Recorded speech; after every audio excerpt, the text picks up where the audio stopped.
Welcome to the Wooden Word podcast. Again, we are back on to one of our American guests. Please leave us a review down on Apple Music, Spotify, wherever you listen to us. We need them 5-star reviews. Once we get to 500 reviews, I will do a worldwide giveaway and it'll be a prize well worth you wanting to be part of. Don't forget, you can comment. You can ask us any questions on any of our social media platforms, whether it be my own, JCR Bills, the Wooden Word podcast, or the guests. So today, we have one of my long-standing friends from, well, we've never actually spoken in person before, but we have spoke many, many times on message. We have Gerald from Rough Knuckle Custard in the States. Yes, sir. Thank you for joining us. What's up, man? How you doing? It's very funny as well. Just we spoke earlier, and very briefly before we start recording, and I honestly didn't realise that you sounded so yank. Do you know what I mean? You sound so American. It's unreal. It's quite funny. Well, It's like, I could lay the country on real thick for you if you want to. Like we could talk about cowboys and trucks and cows. You like hamburgers? Everyone's a bit. I mean, look, mate. I know the Oh viewers yeah, can't see. If you know me dude. on social, I've got a bit of a belt. I love a burger.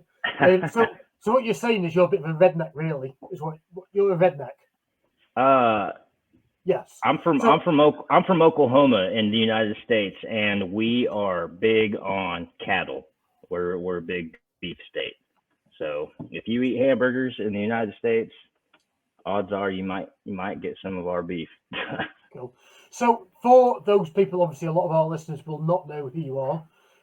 Could you just give us a quick breakdown? Obviously, we know you're from Oklahoma, in the States. Could you just give us a bit of a background about who you are, what it is you do, and who is that noisy dog as well? We need to know who that noisy dog is. Give me just a sec. Oh, Yeah, I've got a babysitter that comes in. She works about 15 hours a week and hangs out so with that was a my very weird sounding babysitter that's going yap, yap, yap. Do you know what I mean? It's a bit of a well weird one, that. But there we go. You the do dog things differently in the States. You do things that we know we do things the differently. dogs get excited, and sometimes she has a hard time calming them down. So That's cool. So let's do the introduction. Who are you? What's your call it? Where are you from? I'm Gerald. I from the United States, more specifically Oklahoma. I've lived here my entire life. I'm a combat veteran. I enlisted in the Army when I finished high school. Did nearly a decade there and did a couple different jobs before I finally decided to start my own business, which is Rough Knuckle Custom. And we do a handful of stuff, but we specialize in cornhole boards. See, that's one thing that got me. 'Cause I know you had a lot of problems as well before we get into a while ago. Just again, I'll leave all the links down to everyone's descriptions and accounts in the comments down below. But you had a original account where I knew you from, and because you make these cornholes and you've got affiliations with different colleges or football teams and such, Yeah. people start complaining because they're just idiots on social Well, media, and you all get right. your like your entire business taken down and everything. And you're starting up from scratch again, aren't you, with your social? Yeah. I finally, this is my third Instagram account. I just reached 1,200 followers. The last account was almost at 2,000. Basically, when I first started, you gotta when you first start a business, you have to develop a product and build it and get it out there. And part of what I do is I'm located in a college town, uh, so a lot of people want that school's or that university's logo, their mark on On the whatever it is. cornhole. Yeah, mainly cornhole, but it could be anything, regardless of whatever they want. That custom product, I've got to like create that before I can actually have anything to be licensed. You know what I'm saying? So when you're first starting off, it's a little backwards. And my first account, I got in trouble because I wasn't licensed, fixed everything. That came back to bite me and got it shut down. Like, okay. So established the second account. Apparently, and I was minding all my P's and Q's. I was doing everything by the book on my second account. Apparently, the licensee and the application name, or I don't know, some names didn't match in their database, and it wasn't so much people complaining as it was the actual software that the company uses just doing its job. And so it was doing its job. It just did it wrongly or badly, unfortunately. Yes, yeah. So they leave it to an automated system that basically tracks all of these marks across social media, and it'll just automatically report something it doesn't like. Well, it's trademark, because I mean, the thing is, obviously, for a lot of us are in the UK, and I never get it because I speak to quite a lot of obviously Americans and all that now, and I don't get it. It's college football. It's a load of kids playing football or baseball or whatever, but it's big. It's massive in the States, and it's like it's a whole thing, isn't it? It is enormous. I mean, the scholarships, the universities, and everything off the back of it all. And from this, you're making produce or goods with these logos on, which are trademark logos, aren't they? So the algorithm's picking up a trademark, even though you have been licensed, and I know that for a fact because we spoke for many, many years now. Yeah. Good 2-3 years now we've been speaking. And unfortunately, that trademark has been picked up by the algorithm, hasn't it? And you've been booted again for a little bit of red tape or a dot. Exactly. And there's apparently no human what's the word I'm trying to think of? Like human like it's meta, checks and balances. Like it just like it's automatic since it's just software. I got reported. They didn't check it at all, and then boom. As soon as I got flagged, I started emailing the universities directly, and I was like, "Hey, whoa, like what is going on?" And literally a day, maybe 2 days after that, my account got shut down, and so I spent the next like 3 or 4 months arguing with the people who handle all of that and the powers that be.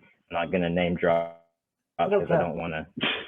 They don't care. I don't want to throw anyone under the bus there, but like, I made a fuss because I was pissed like that because that's how I don't have.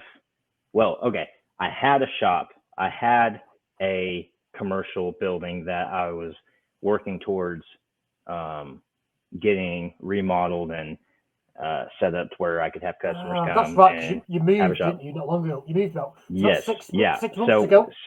I think you moved. Was it about 6 months ago or so, wasn't it? It was like first of the year.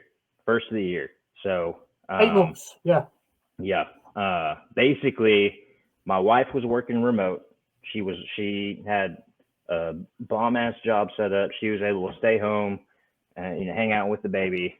And I had the shop. I was working towards that. Well, she had a complete career shift, started working for the university. So I packed up shop and moved it all back here into the garage of the house.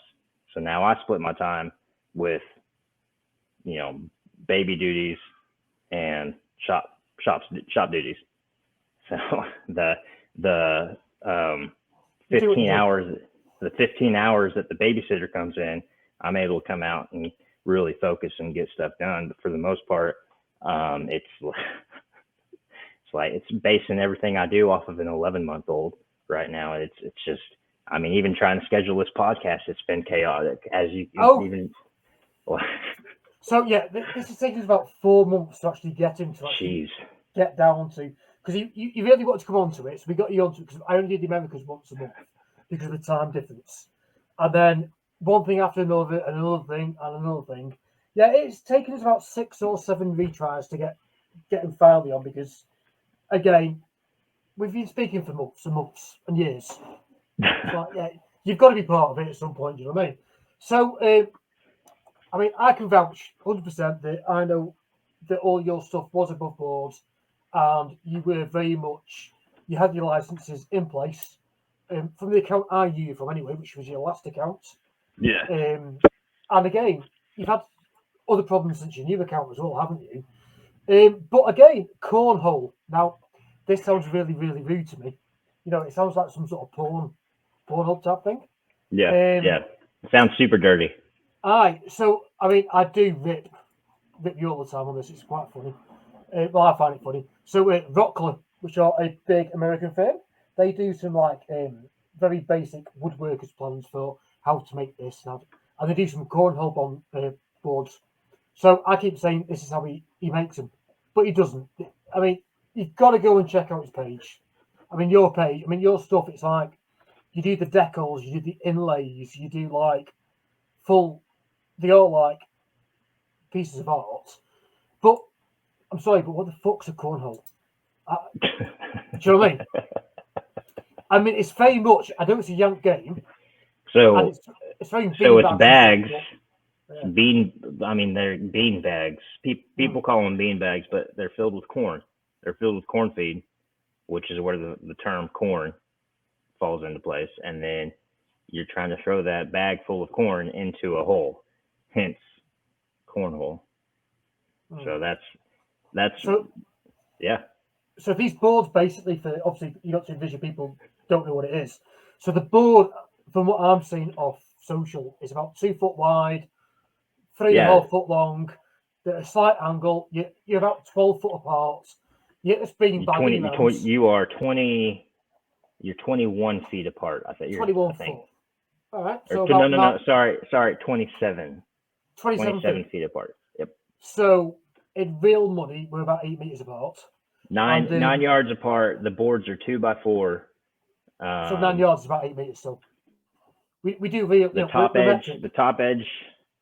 Yeah, the top edge sits at 12 inches high, and then you got the hole that's centered 9 inches down from that top edge, and you try to throw bean bags into a hole that's about 30 yards away. Yeah. So. I mean, it's big. I mean, I realise. I mean, I think after last time I spoke to you, I put it into it's on ESPN now. They have a pro league.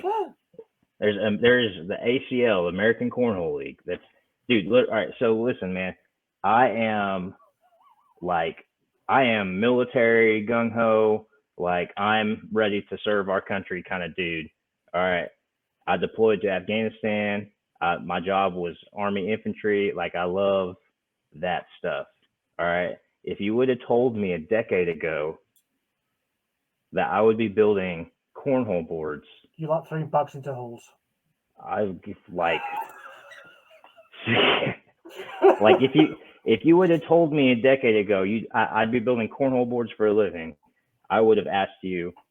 I would have told you you're high, and I would ask you to share your drugs with me because that is insane. This is insane, man. Like it's lucrative. I mean it's. And you were talking about college football. It's not just college football. It's all football, and it's the tailgating experience. I say it's all college sports actually from the Americans, because obviously when again you go into like anything like Netflix or any of the streaming services we have, Prime or whatever, cheerleading's massive, isn't it, in the States? You know, it's not just a case of it's not girls just throwing a few pom poms around. It's full on dedication, full time careers, isn't it? Do you know what I mean? It's and I mean some of those girls and the lads as well that do any of them sort of things, even with the cheerleading, it's a full time athlete, and they are like dedicated, like beyond dedication. They are amazing. I mean, I watched some things on Netflix about the Navarro cheerleaders and what have you. I think it's Navarro, yeah. And sort of the world class ones, and like the dedication and the cheerleading itself. They're not there for the basketball or the baseball or the college football. It's its own thing, isn't it? And I think that's a good thing about with the Americans. You're very sport driven. Apart from all the fact we like our sports. Yeah, we like our sports, man. I don't know. Even just like you see young athletes, or not. I mean, not young athletes, young people that they see the life that sports can give them. They see the opportunities that those doors can open for them. And I mean, some people end up on the other end of that tunnel making millions of dollars playing professional sports. Other people are making millions of dollars coaching. Other people are making, money talking on TV about sports. And then there's people like us who are like, huh? I don't do sports, mate. I mean, I gave up. I mean, as a kid, I was quite good at sports because I was quite. Dude, I played rugby in college. I didn't do rugby. It's one thing we never had in our schools that I went to. Never played rugby in my life, mate. Never. Really, man. I don't understand the rules. I mean, I know I put a bit of weight on because of my injuries. I've not been able to go to the gym like, but I'm quite a big lad. Do you know what I mean? I've got big shoulders, so I would have been ideal at rugby back in day. But you now, I've got titanium running through my shoulder. I'll be fine. But yeah, I think with the UK, there's a different thing with sports. It's not the same driven society, if you know what I mean. It's just a bit different. You do.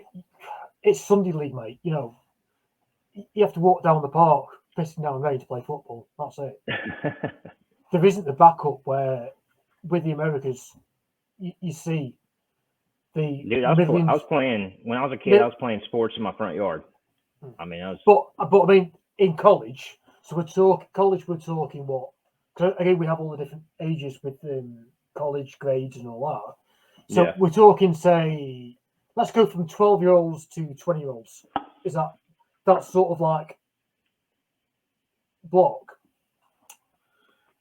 There's no money in the UK, Paul, but there's millions of dollars in that same sector in the USA. Yeah, millions. That's true. Do you know what I mean? It's a whole different lifestyle and thing. I mean, the cornhole. Let's go back to the cornholes and what we're doing. Cornhole. Aye, I think that same sort of thing. That how can something that I mean, I almost found it a little bit sort of ludicrous when I first found out about it because it's not something we know about in the UK. It's a board, and you're throwing a beanbag from 20 foot away.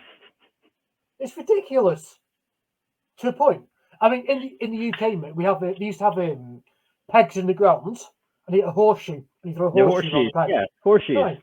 Same. Well, yeah. Again, it's a redneck thing. It's not really a UK thing. Do you know what I mean? But it's the same sort of thing where, I mean, some of the stuff you do. I mean, I'm trying, not to knock your work here.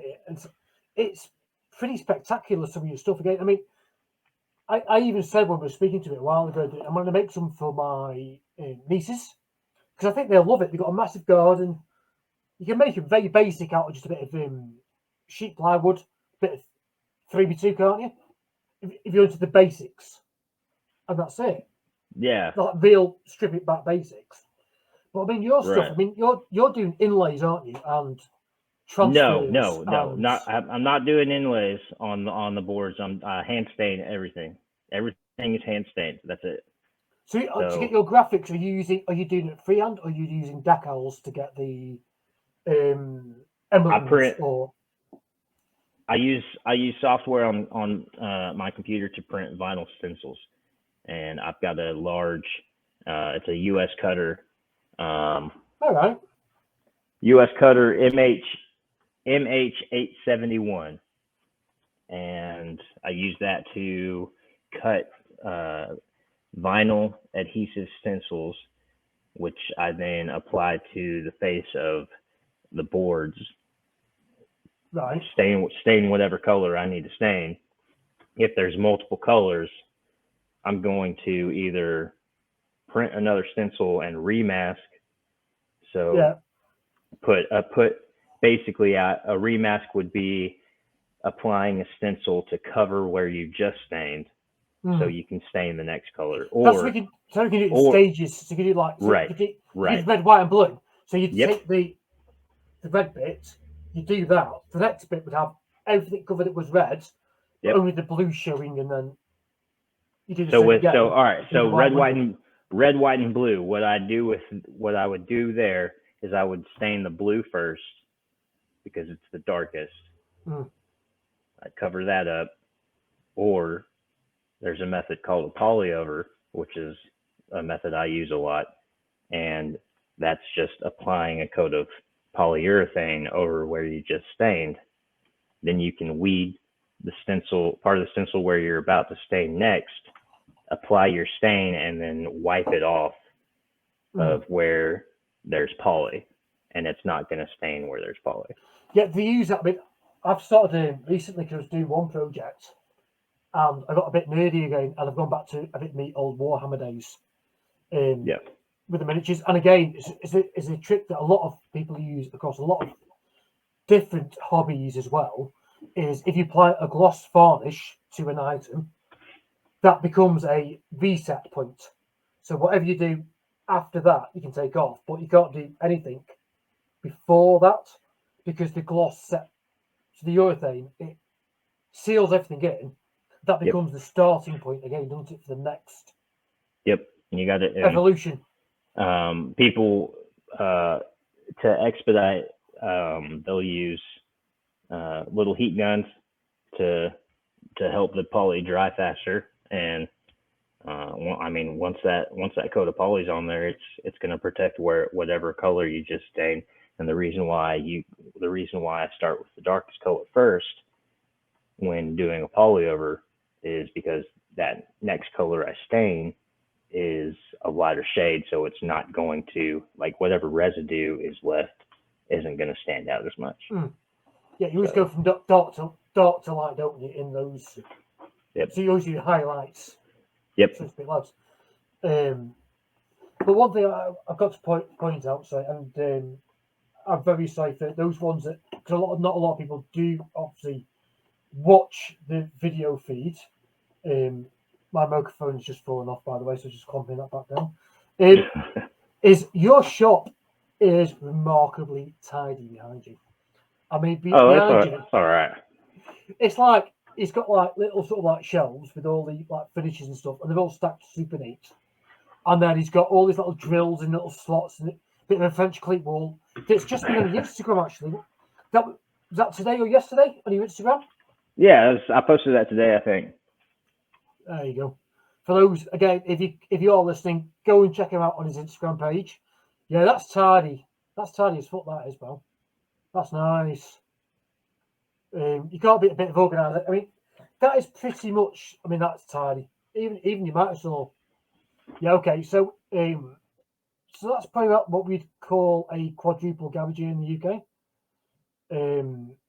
Probably a double, I think, in the US for the different sizes. I mean, that's super tidy, and you've got to be in a small space. You've got to be organised. What the fuck? Do you know what I mean? And that's, I don't think I've ever. I mean, I'm organised in the task. That's proper organised. That is. How the hell do you stay so organised? That's tidy. That's probably the tidiest workshop, I think. I mean, that workshop is probably Instagram ready. Do you know what I mean? I mean, it's all right. So when I moved back into my garage about 8 months, or I guess It's October already, man. It's been 10 months, dude.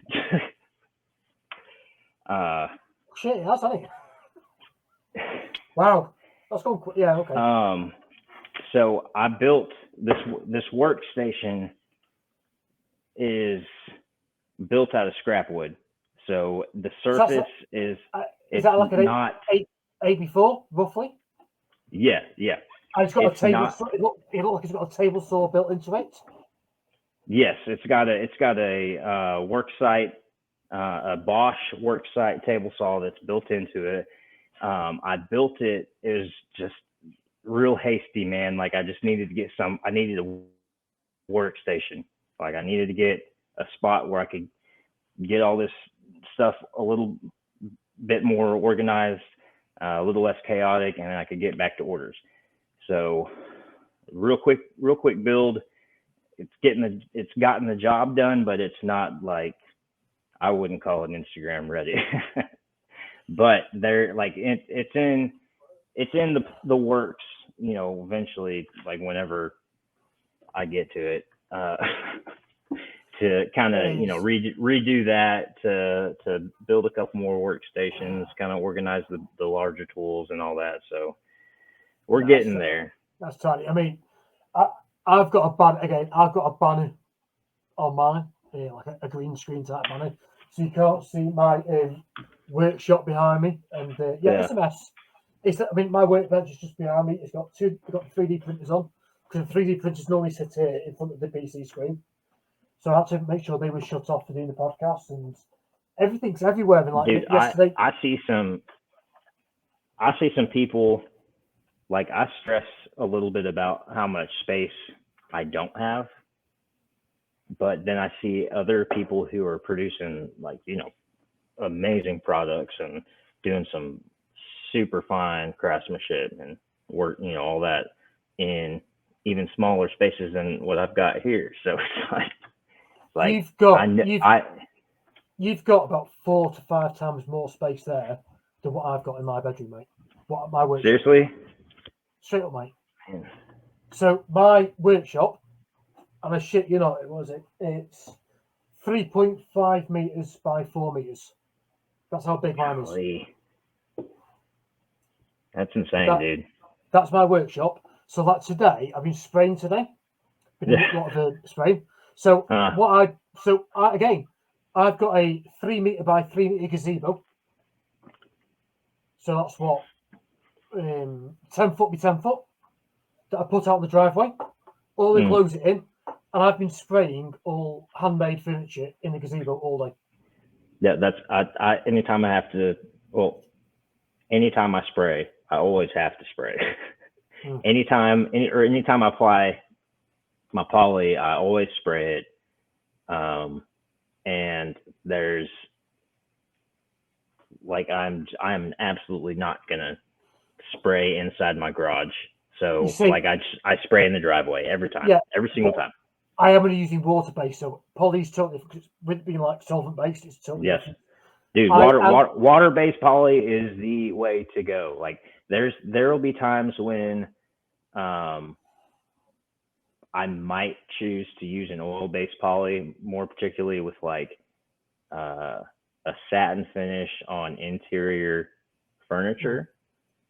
But for the most part, like water-based polyacrylics, like I'm not using poly. I'm using paint. So I'm spray painting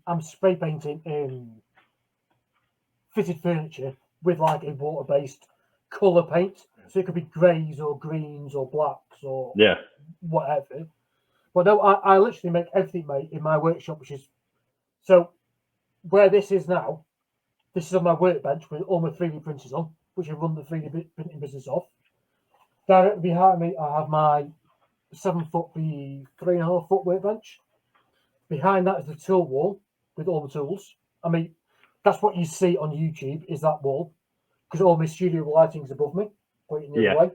Yeah. The workbench is full of tools. I've got tools all around the other places in the house. So what I do is I break everything down on sheet goods outside on the driveway. So I take the 8x4s, I break them down to sizes.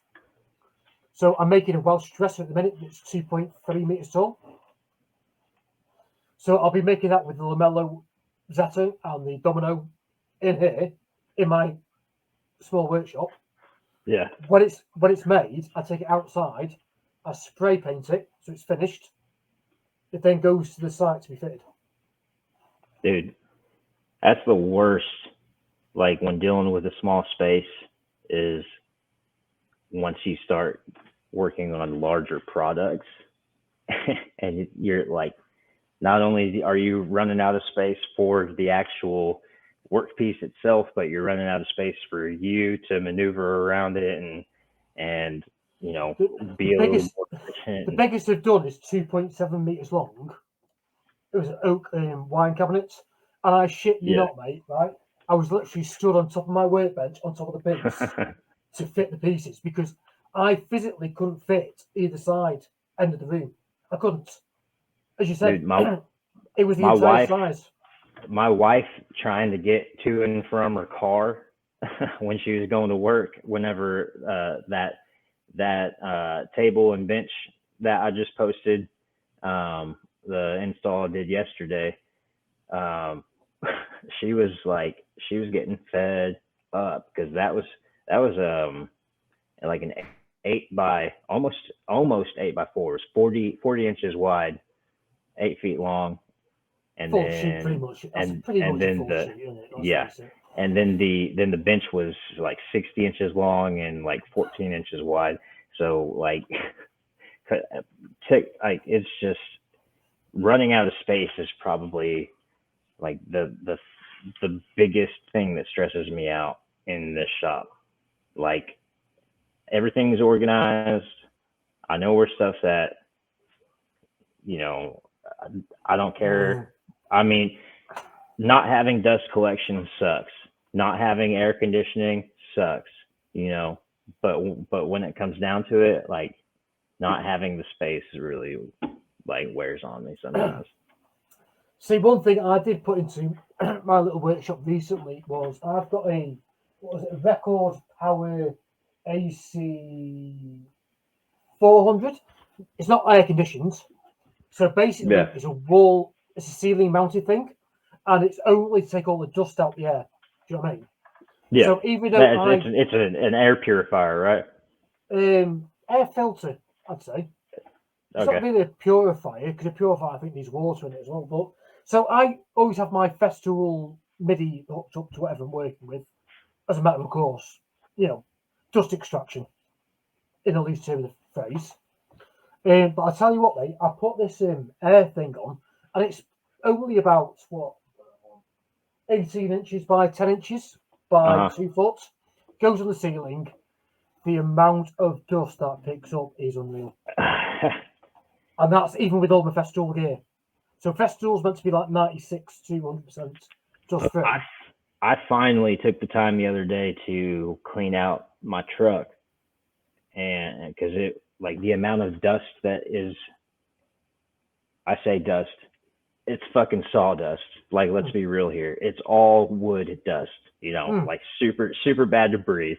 Like, even my keyboard is absolutely bloated in it. Yes, You know what I mean? yes, covered. Everything's always covered in it, and like I finally took the time. Like I need to clean. Like I haven't cleaned my truck in over a year, probably, just because I'm always working, and just like the ability to breathe in there is exponentially. It is insane how much you look at dust and you're like, oh, I need to clean this because it looks dirty, but then you feel the effects of not having that dust in the air, and it's like, holy shit, it's just like so much easier to breathe, man. Oh no, I 100% recommend that anybody that has any sort of garage shop, home workshop, get one of these air filtery things that go on the ceiling, the 240 volt, or obviously you're on 120, 110 in the States. They take minimal power, and I mean minimal. And literally, I thought, oh no, because I'm running on the Festool Vax and all that, it's nice and clean, it's all right. I shit you not. the amount of difference that thing on the ceiling makes is unreal. And I mean, unreal. I mean, it's just a shame, in some ways, mid-40s and only starting to think about dust extraction, do you know what I mean? And it's not good. The biggest reason why I haven't like dust collection is in on my to-do list, and honestly I'll probably get like, let's see, I'll probably do like a wall mounted, everything's backwards, probably do like a wall mounted unit right here and run all the tubing across the ceiling, and that way I could cross the garage with all the hosing and make it to the miter station over here and have some hang down for the table saw here and all that. But like the main reason I haven't really done anything or pulled the trigger on that, so to speak, is because the accessories and the hosing and all of that, like the pricing just builds up. So like it's expensive. Oh man, I could get a little wall unit for like $300 or $400 US dollars, but the accessories after the fact, that's going to make it about $1,500. So this air filter I've got, it's not extraction. It just all the shit. Yeah, it just sucks stuff out of the air. Just mate, honestly, I mean, it's been in for 2 months and the filter's furious as fuck. It is that bad. But I mean, I've never served abroad. I never passed out like, but so I've got a lot of very good friends that just serve over in Afghan, and you know that dry dust in the Afghan desert. You served in Afghan. You know the dry dust from the Afghan desert, yeah. That's what your wood. Say that one more time. Yeah, so that's what your wood shop's like, mate. It is that dry, shitty dust. It's going to ruin your lungs.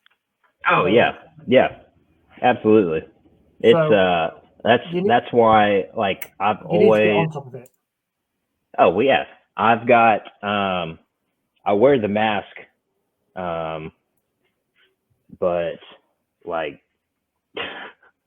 as far as dust selection goes, like I pretty much just use the shop vac when I'm using the table saw.